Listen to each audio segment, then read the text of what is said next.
আইপিএলের শুরুতেই ধাক্কা খেল চেন্নাই সুপার কিংস। সম্ভবত প্রতিযোগিতার প্রথম ২ সপ্তাহ খেলতে পারবেন না মহেন্দ্র সিংহ ধোনি। তার চোটের কথা আইপিএল শুরুর দিন সকালে সমাজমাধ্যমে জানিয়েছেন চেন্নাই কর্তৃপক্ষ। ধোনি কাফ মাসলে পায়ের পেশি চোট পেয়েছেন। চোট সারলেও খেলার মতো অবস্থায় নেই। অভিজ্ঞ উইকেটরক্ষক ব্যাটার এখন রিহ্যাব করছেন। মনে করা হচ্ছে সম্পূর্ণ ফিট হতে তার ২ সপ্তাহ মতো সময় লাগতে পারে। আগামী ১১ই এপ্রিল দিল্লি ক্যাপিটালস ম্যাচ পর্যন্ত তাঁর খেলার সম্ভাবনা নেই।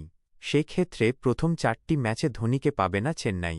নতুন কোনো সমস্যা না হলে আগামী ১৪ই এপ্রিল কলকাতা নাইট রাইডার্সের বিরুদ্ধে প্রথম মাঠে নামতে পারেন সিএসকের প্রাক্তন অধিনায়ক। তাঁর চোট নিয়ে কোনো ঝুঁকি নিতে চাইছেন না স্টিফেন ফ্লেমিংয়েরা। ধোনি খেলতে না পারলেও চেন্নাইয়ের বড় সমস্যা হওয়ার কথা নয়, কারণ এবারই সিএসকে কর্তৃপক্ষ দলে নিয়েছেন সঞ্জু স্যামসনকে।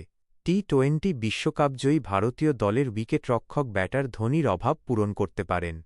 ধোনির অনুপস্থিতি ঋতুরাজ গায়কোয়াড়ের দলের শক্তি বা ভারসাম্যের উপর প্রভাব না ফেললেও হতাশ হতে পারেন ক্রিকেটপ্রেমীরা। মূলত ধোনির জন্যই সারা দেশে সিএসকের জনপ্রিয়তা।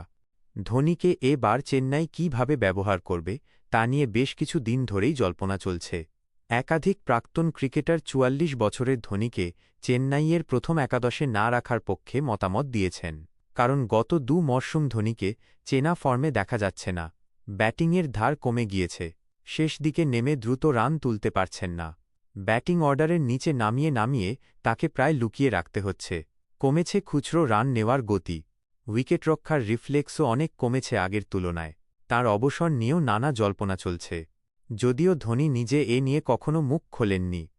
ভারতীয় ক্রিকেটের মহাকুম্ভ আইপিএলের বোধন শনিবার উত্তরণের সন্ধানে এক মঞ্চে লড়াইয়ে ১০ দল এবারের আইপিএলে চেন্নাইয়ের প্রথম ম্যাচ ৩০ মার্চ রাজস্থান রয়্যালসের বিরুদ্ধে, দ্বিতীয় ম্যাচ ৩রা এপ্রিল পঞ্জাব কিংসের বিরুদ্ধে।